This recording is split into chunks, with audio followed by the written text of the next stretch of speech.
Merry Christmas po sa inyong lahat. Meron lang po ako sasabihin sa inyo kasi meron po ako suot-suot ngayon. Yung, ang tawag po ito ay devil slaying pistol. Yung mga, normally, the Chinese people, they know about this. Mga monks, alam din nila.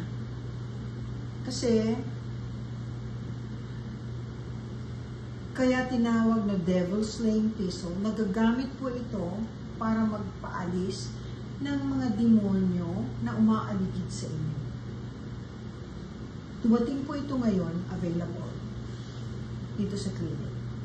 Pwede niyo rin pong puntahan ng Crystal Abundance, meron po sila. Pero dito sa clinic, nandito po ngayon.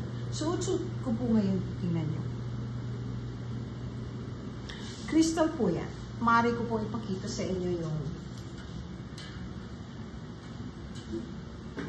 napakabisa po nito. Sobra.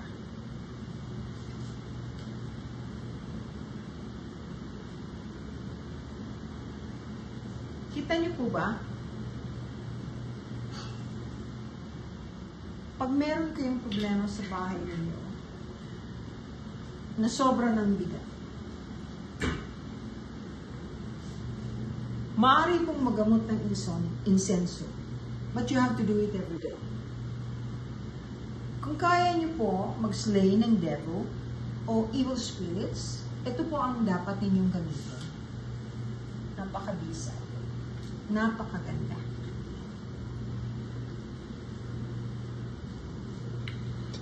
Kayo pong mga star seeds, mag-iingat kayo dahil you're shining brightly now, especially now.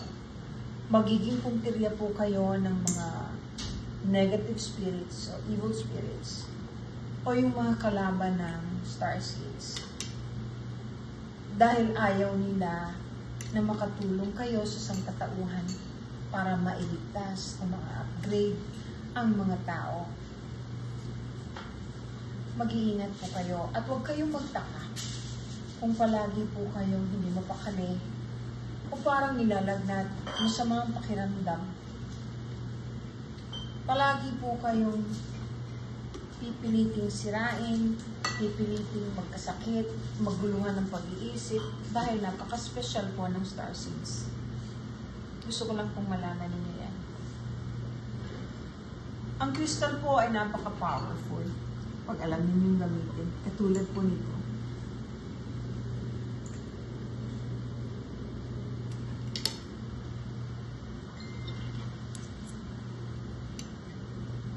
Nakakalungkot pong isipin na yung mga taong hindi nakakaintindi ay nangbabash. Hindi nila alam kung gaano ka-importante at gaano ka-powerful ang mga crystals.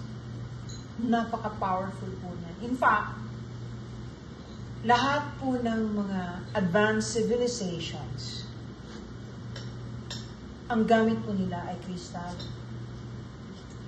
para sa pagpapalipad ng kanilang mga sasakyan sa kalawakan, para po magkaroon ng ilaw, para magkaroon ng internet. Hindi po kailangan ng technology na ginagamit natin ngayon. Hindi ba kayo nagtataka? Ang dami-dami na pong tinatawag na orbs. Actually, yung drones ay iba sa orbs. Yung orbs po ay manifestation ng extraterrestrial and UFO na orbs ang nakikita sa halip na yung klarong spaceship sometimes. Yun naman pong drones, karamihan sa drones ay ginagamit just to monitor the orbs. Kung meron po kayong katanungan sa akin tungkol dyan, pwede naman po kayong mag-message. Huwag po kayong mag-alala, sisikapin ko kung sagutin. Magsaya po kayo ngayong Pasko. I-celebrate po natin ang birthday ni Jesus.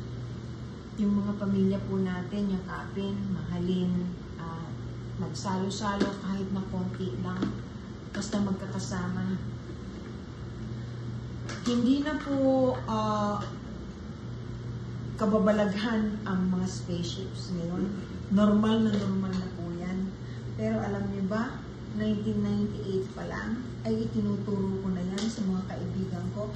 Maski yung kapatid ko, tinuro ko sa kanya pag tingala niya, na kung gusto mong makita ka, ako sasabihin ko sa'yo, alam niyo po,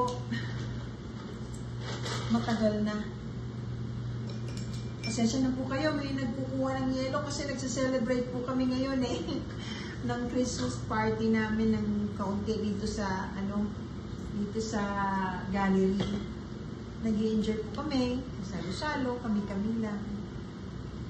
Mahal ko po kayo, palagi ko po kayong pinagdarasal. Sisikapin ko po matulungan kayo sa abot ng aking makakaya. Kung meron po kayong katanungan tungkol sa UFO, tungkol sa mga crystals, sa mga bagay-bagay na makakatulong sa inyo, pwede po kayong magtanong. At siya nga po pala, siguro yung next time po na mag-upload ako para malaman ninyo yung mga tungkol sa mga produktong mga katulong sa inyo, sa paghahanda ko sa kasakaling may mangyayari sa atin, para po sa mga kabataan, sa mga bata. May kinalaman po ito sa toothpaste May kinalaman po ito sa regular toothpaste na ginagamit ng mga bata ngayon na may fluoride. Ang fluoride po ay matagal nang linagay sa tubig natin. Pero ang ating mga toothpaste po ay may fluoride. Yun po ang isa sa reason kung bakit ang mga bata ay napakahina ng kanilang memory. Yun din po ang reason, isa sa reason kung bakit ang mga tao ngayon ay ang bilis maging limot-limot dahil po sa fluoride.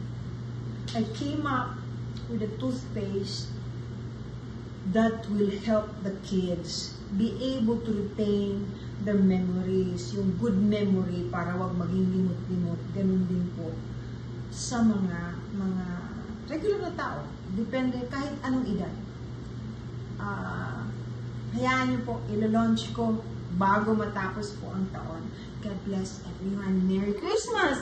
Mag-video pa po ako, mag-upload po ako ulit. Next time bago tumatak ang 24. Punta po lang ako ng Siargao, mag-shooting po ako. I love you all.